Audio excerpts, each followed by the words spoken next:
El secretario general de la OTAN, el señor Jens Stoltenberg, produjo ayer unas declaraciones que yo creo que son importantes. Tengo por aquí sus palabras que me gustaría citar textualmente.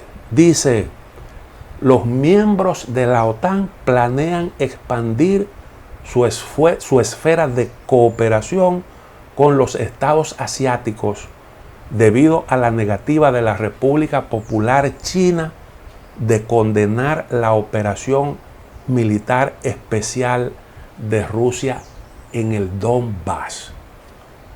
Esas declaraciones, como dije, fueron del día de ayer en una conferencia de prensa en Bruselas.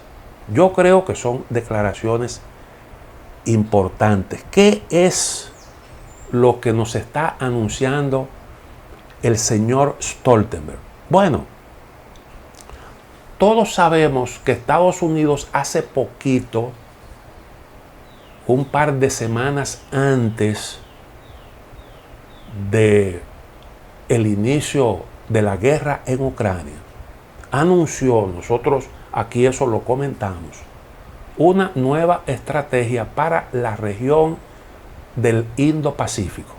Eso se publicó en la página web del Departamento de Estado. No quiero, como ya le dedicamos un largo comentario al tema, entrar en detalles. Solo recordar que esa estrategia incluía apoyarse en instrumentos como el AUKUS, que fue una organización militar creada también recientemente y que agrupa Australia, Reino Unido y Estados Unidos para actuar en esa región. También contempla apoyarse en un mecanismo dedicado a la seguridad denominado el Quad. Ese grupo incluye a Japón, India, Reino Unido y Estados Unidos. El Quad. ¿Y por qué estas herramientas y no la OTAN? Bueno, porque la OTAN definitivamente en su seno no había el suficiente consenso como para que se involucrara en la estrategia diseñada por el Departamento de Estado.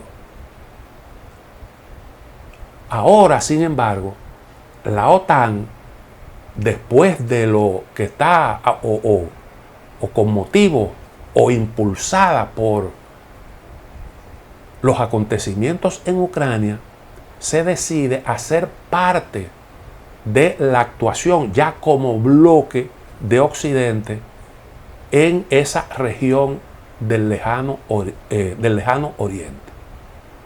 En definitiva, lo que está anunciando el señor Stoltenberg es que Europa está en la mejor disposición de apoyar a Estados Unidos, y para eso, bueno, pues no hay mejor herramienta que la OTAN. Ya finalmente existe el consenso.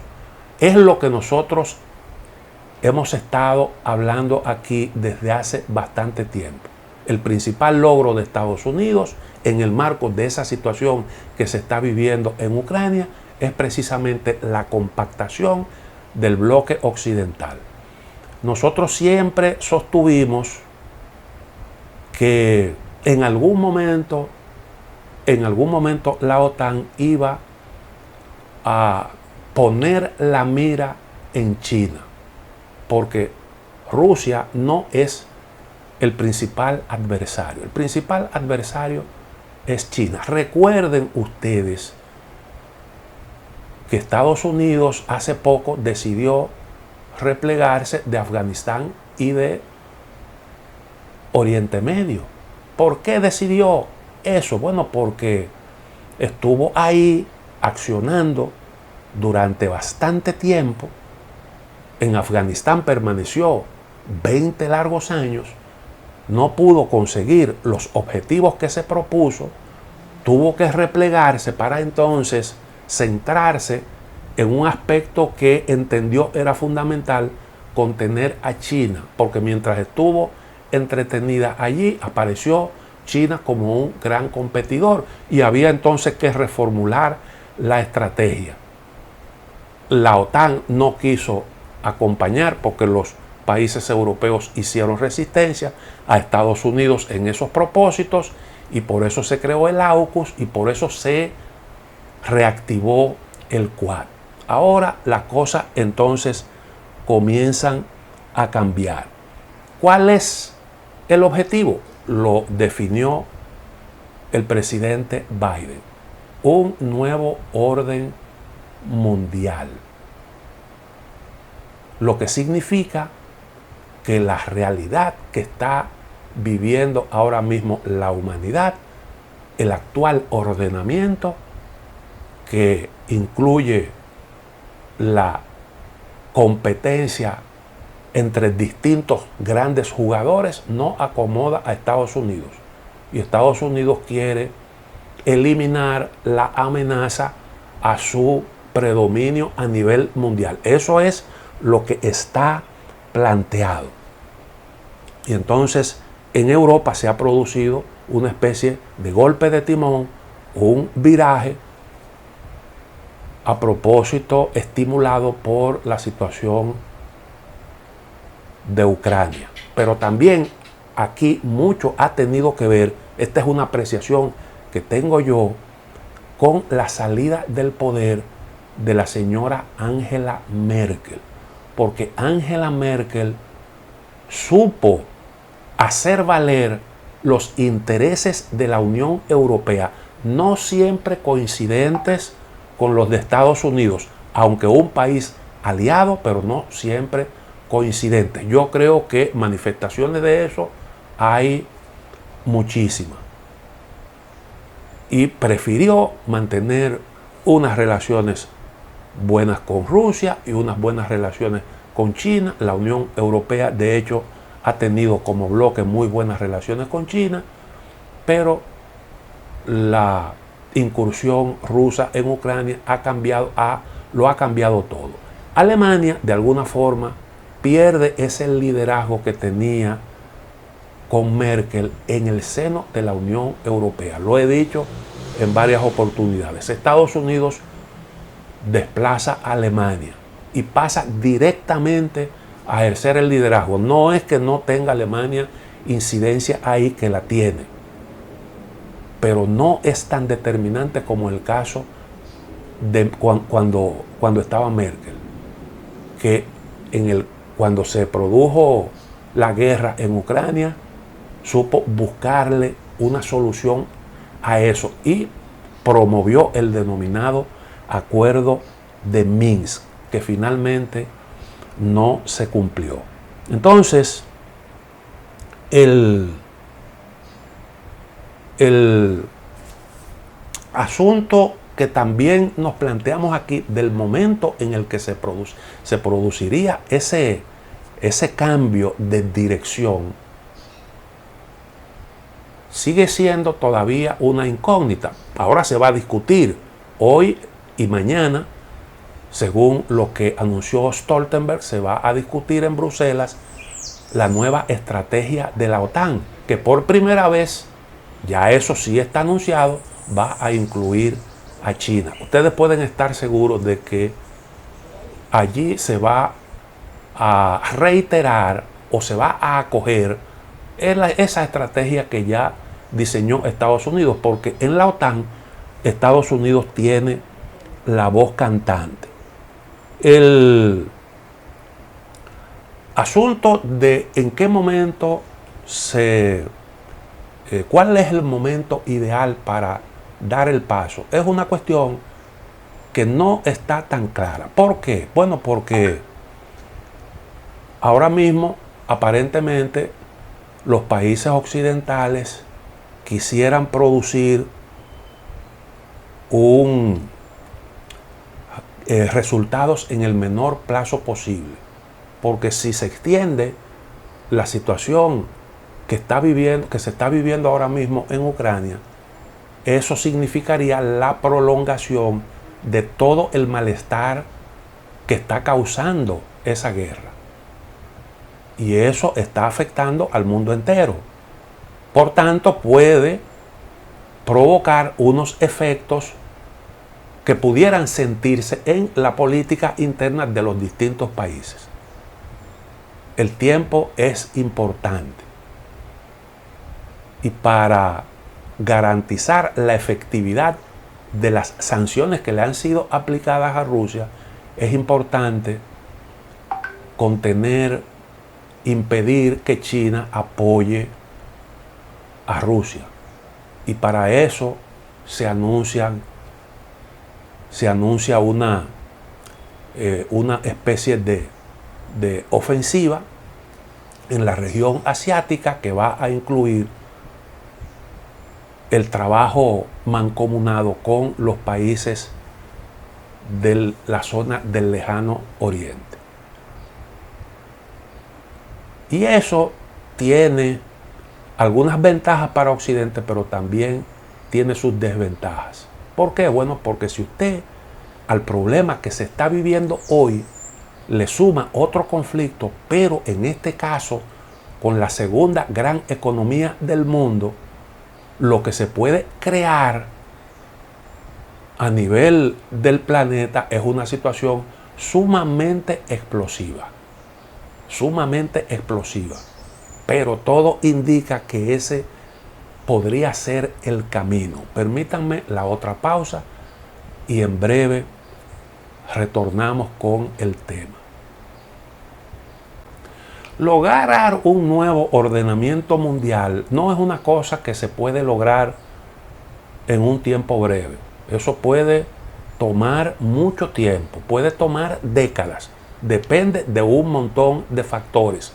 No es fácil predecirlo, pero estamos hablando de una nueva guerra fría que estamos iniciando y que será una guerra multipolar que va a involucrar a distintas potencias, incluyendo, como decía, la segunda economía más grande del planeta y también a un país que, aunque no es una economía grande, pero sí una gran potencia militar. No creo que el objetivo de doblegar a Rusia se pueda conseguir en tan poco tiempo como piensan muchos.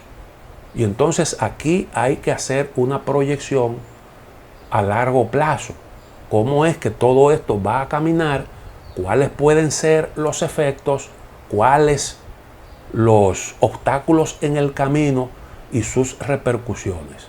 Es un asunto que tomará tiempo. Entonces mucho va a depender de la posición, sobre todo de cara a la situación de Rusia, la posición que adopte China. De eso depende mucho. Si China decide no apoyar a Rusia es una cosa, y si le da su apoyo y se la juega con este aliado, la historia sería totalmente distinta. Por eso usted ve que existe esta determinación de presionar a China para evitar que le dé ese espaldarazo que necesita Moscú, sobre todo para evadir las sanciones económicas. ¿Cuál puede ser la actitud de China frente a esto? Bueno, pudiera, para evitar ese problema, pudiera ceder a las presiones de Occidente. Yo creo que ese es un escenario poco probable, porque con eso lo único que lograría China sería postergar el enfrentamiento con Occidente, porque la política de contención de China no es un asunto coyuntural, no tiene que ver exclusivamente con el asunto de Ucrania. Ese es un objetivo estratégico de los Estados Unidos y por tanto algo que no depende de la actitud de China frente a la cuestión de Ucrania. Pero eso pudiera quizás postergar un poco el choque entre las grandes potencias. Si entonces decide darle su respaldo a Rusia, que es, creo yo, lo más probable, aunque no lo haga en un primer momento de forma abierta, por una cuestión de conveniencia. Ahora mismo la imagen de Rusia está muy deteriorada. Los medios de comunicación han estado difundiendo informaciones que han colocado a Rusia entre la espada y la pared. Desde el punto de vista mediático está ese país acorralado, muy afectado en su imagen. Y entonces, en una situación así, no es muy fácil frente a la opinión pública darle un espaldarazo a eso que mucha gente entiende que es un despropósito del gobierno ruso, la guerra que se está librando actualmente en Ucrania. Entonces, naturalmente a China no le conviene el desplome de Rusia, porque es el desplome de un aliado. Si se te desploma un aliado, por tanto, tu situación se debilita, de forma tal que con toda lo más probable es que China decida entonces jugársela por su aliado. Entonces, yo sostengo que la aplicación de sanciones, que eso es lo que se ha anunciado ya, porque lo que se le ha planteado a China es: o tú desistes de apoyar a Rusia o atente a las consecuencias. Es impensable que la respuesta sea una guerra. Lo que se ha estado manejando es la posibilidad de la imposición de sanciones. Sanciones contra la segunda economía del mundo puede enrarecer mucho más de lo que está ahora el ambiente. Y eso puede provocar una situación sumamente explosiva a escala planetaria. Entonces, el bloque occidental luce compacto. Y eso opera a favor de la estrategia estadounidense. Pero, como decía, lo más peligroso de todo esto es la tendencia a procurar resultados importantes en el corto plazo. La percepción de que Estados Unidos está ganando en estas primeras semanas del conflicto parece motorizar esa tendencia a buscar resultados rápidos. Es una percepción que parte del hecho de que el ejército ucraniano ha logrado contener el avance de las tropas rusas, que se han visto precisadas a modificar su estrategia. Y esa percepción va a prevalecer mientras Ucrania resista. Y es una coyuntura ideal entonces para usted meterle presión a China. La maquinaria mediática, como dije, está aplastando a Rusia, que se ha quedado prácticamente sin un discurso para apoyar su causa. Ustedes recuerdan, por ejemplo, la Unión Soviética y su competencia con el mundo occidental. Tenía una oferta que encantaba en muchas partes del mundo. En casi todas las naciones, incluido Estados Unidos, había un partido comunista, aunque fuera pequeño, que pues veía con buenos ojos el proyecto de una sociedad sin clases sociales, sin explotación del hombre por el hombre, y eso ayudaba la causa de la Unión Soviética. Pero en el caso de Rusia, eso no existe. Putin no es un defensor del proletariado, ahí lo vimos criticando a Lenin. Eso de alguna forma le quita respaldo a nivel de la izquierda. Por ahí vemos cómo están deteniendo en el mundo entero magnates rusos con unos yates súper lujosos, aunque eso se pudiera entender como un abuso, que yo creo que lo es. Pero lo que se ve claramente es lo que está detrás del poder en Rusia, que es precisamente eso. Aunque magnates hay en todas partes, en todos los países, y magnates corruptos por pilas hay en Ucrania. El propio presidente Zelensky lo han vinculado con un hombre multimillonario, dueño del canal de televisión donde él producía su programa, que estaría involucrado en lavado de dinero y una serie de delitos dichos por el gobierno de los Estados Unidos antes de que estallara todo esto. Naturalmente de eso hoy no se habla, porque esos son asuntos que para los fines prácticos, para los fines de la lucha que se libra actualmente, eso no cuenta, porque ese señor incluso es uno de los padrinos de los grupos paramilitares que operan en Rusia, de esos grupos radicales. Ese no es un invento mío. Eso pues salió a relucir antes de que estallara este conflicto. Entonces, no es fácil para Rusia justificar su incursión en el territorio de Ucrania, un país pobremente armado, si bien Ucrania aspiraba a incorporarse a una alianza militar que no ocultaba sus propósitos hostiles con respecto a Rusia, y eso pudiera tener algún sentido, evitar eso. Pero cuando usted ve ciudades enteras destruidas, eso pues lógicamente coloca a Rusia en una situación difícil.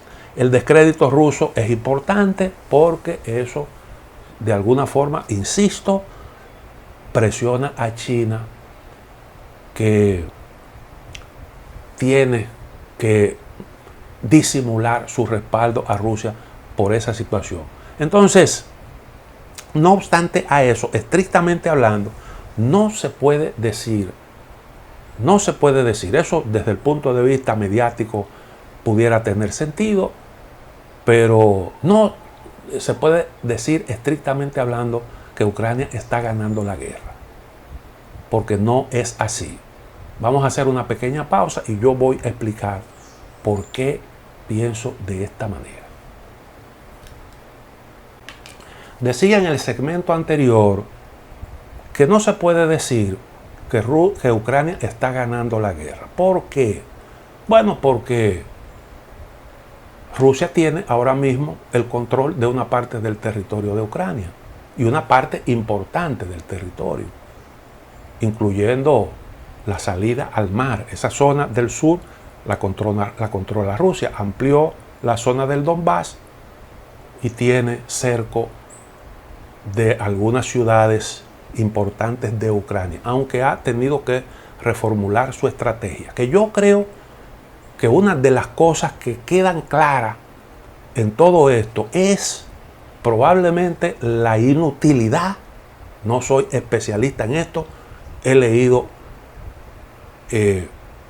algunos analistas que conocen bien el tema, la inutilidad en este tipo de conflictos de los tanques de guerra y de vehículos blindados para la toma de ciudades importantes. ¿Por qué? Bueno, porque un tanque de guerra, además de ese caparazón blindado, que es bastante costoso, tiene un potente motor para impulsar esa carrocería súper pesada. Necesita tecnología sofisticada para disparar con cierta precisión unos proyectiles, y además de eso necesita de unos mecanismos que son realmente técnicamente muy sofisticados. Eso tiene un costo. Un tanque de guerra cuesta mucho dinero. No tengo la cifra ahora mismo, pero eso cuesta mucho dinero. Y resulta que eso que cuesta muchísimo dinero se puede inutilizar, se puede destruir con un misil antitanque que cuesta como algunos $6,000. algo así. Y es un blanco fácil para ese tipo de misiles. Y eso lo hemos visto ahora en el marco de esta ofensiva. Y Rusia ha tenido que cambiar su estrategia. Ustedes pueden estar seguros de que hay una discusión con respecto a eso. Los tanques de guerra, por la concepción defensiva militar de Rusia, siempre han tenido un lugar importante. Pero lo que estamos viendo hoy realmente es una situación que va a redefinir su rol en ese tipo de conflicto. Ustedes pueden estar seguros. Eso es lo que creo yo que se ha puesto en evidencia. Por eso ustedes ven que desde el principio Occidente puso mucho hincapié en el suministro de ese tipo de misiles. No ha querido suministrar aviones y ese tipo de cosas porque, aparte de lo que se argumenta, ese tipo de armas son efectivas. Además, los misiles tierra-aire para derribar aviones. Con eso usted puede resistir la embestida de un ejército poderoso.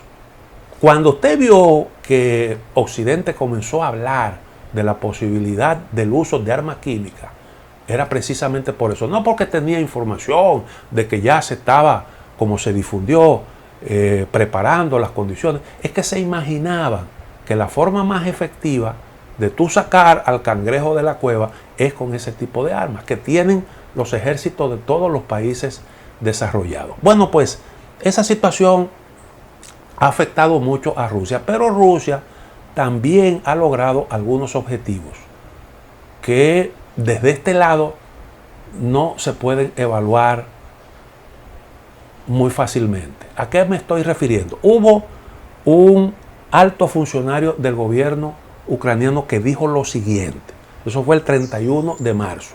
Alexei Arestovich, que es asesor del jefe de la oficina del presidente Volodymyr Zelensky. Según él, cito sus palabras textualmente, ellos, o sea, Rusia, prácticamente destruyeron nuestra industria militar de muchas maneras y en muchos sentidos están acabando con la civil. ¿De qué es que él está hablando? El asunto es que Ucrania, luego de la caída de la Unión Soviética, heredó un gran complejo militar industrial, porque en esa zona se producía el 25% de las armas y equipamientos militares del país. Naturalmente, muchos componentes provenían, el 80%, de repúblicas, de las distintas repúblicas de la Unión Soviética. Entonces, cuando se proclamó la independencia de Ucrania, se heredó todo esto y algunas de esas industrias del complejo militar tuvieron que reestructurarlas y convertirlas en empresas civiles, pero otras siguieron siendo empresas militares responsables de la construcción de tanques de guerra, de aviones, de fusiles, de asalto y armas y pertrechos. Y entonces esas instalaciones, algunas de esas instalaciones, las capturaron los separatistas de la zona del Donbass. Ahí habían cerca de 13 empresas de este tipo. Y otra parte estaban en la zona de Crimea, que luego de la toma del control de esos territorios por parte de Rusia, pasaron a manos de este país. Las demás entonces se convirtieron en un blanco militar. Y es a eso que se está refiriendo este alto funcionario, porque Rusia ha ido destruyendo una por una esas instalaciones y ha sido una gran pérdida para ese país. Ahí, bueno, pues también han sido blanco de la artillería, de los misiles rusos, fábricas civiles. Pero cuando Rusia hablaba de desmilitarización, en parte se estaba refiriendo a esto. Entonces, Decíamos que el señor Stoltenberg anunciaba la incorporación de los países asiáticos a la estrategia de contención de China. Y esto puede significar una nueva escalada en las tensiones entre las grandes potencias que están en competencia. Todavía es una incógnita cómo quedarán conformados los bloques. Lo que hasta ahora parece bien claro es que una nueva cortina de hierro se ha levantado en la frontera rusa, pero con toda seguridad lo que está planteado es un enfrentamiento multipolar. Tengo mis dudas con respecto al papel de Europa en todo esto. ¿Por qué lo digo? Porque recuerden ustedes, durante la Guerra Fría, Europa estaba en el centro de la competencia de los dos bloques. La Unión Soviética estaba ahí mismo, controlaba el este de Europa, casi completo. Y Occidente recibía el apoyo de Estados Unidos tanto en materia de seguridad como en lo que tiene que ver con desarrollo económico. Y ese forcejeo entre la Unión Soviética y el mundo occidental hizo avanzar a Europa en todos los sentidos. Y fue beneficioso para Europa. Cuando cayó el muro de Berlín, Europa recogió los frutos, sobre todo Alemania, que logró la reunificación. Y entonces, a expensas de esos territorios, comenzó la ampliación de la OTAN. Ahora las cosas no están planteadas de esa manera. ¿Por qué? Bueno, porque resulta que ya el centro de la competencia no va a ser Europa. Aunque sigue abierto ahí, hay un conflicto con Rusia que va a demandar de esfuerzos en materia de seguridad. Habrá que prestarle atención a la región euroasiática todavía. Pero simultáneamente centrar fundamentalmente el accionar en el lejano oriente. Y en todo esto Europa tiene mucho que dar y poco que recibir, porque ya estamos viendo cómo tiene la Unión Europea que hacer esfuerzos, sacrificios para contener a Rusia, imponiéndole sanciones que gravitan negativamente en su economía. Tendrá que hacer esfuerzos por prescindir de los productos energéticos rusos, lo cual va a tener gravísimas consecuencias, impacto serio en la economía y en su competitividad, pero al mismo tiempo va a tener que ampliar sus inversiones en armamentos para acompañar a Estados Unidos y a la OTAN en esos esfuerzos en la zona del lejano oriente. Y todo eso implica sacrificio, todo eso implica esfuerzo, todo eso significa inversión. Y no está claro el beneficio que pueda recibir de todo esto la Unión Europea, porque es una competencia que se plantea en el largo plazo, a pesar de que se requieren, como decía anteriormente, se pretenden resultados en el corto plazo, pero eso es sumamente difícil, porque ¿de qué se trata? De contener a un país como China. Usted no sabe todavía el tamaño del bloque que se irá conformando. Eso está por verse, pero es desanclar a un país como China de la economía mundial sin que Occidente pague caro por eso. No es un asunto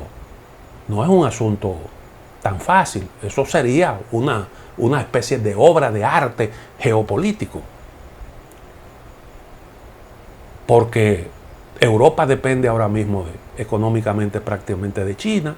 Estados Unidos tiene vínculos con China. Si eso fuera tan fácil, hace tiempo que ya Estados Unidos hubiera ahogado a China. Y entonces, en este trayecto, ustedes pueden estar seguros de que se van a producir muchas cosas inesperadas. lamentablemente el tiempo ya no me da para más, así que será hasta la próxima, si Dios quiere.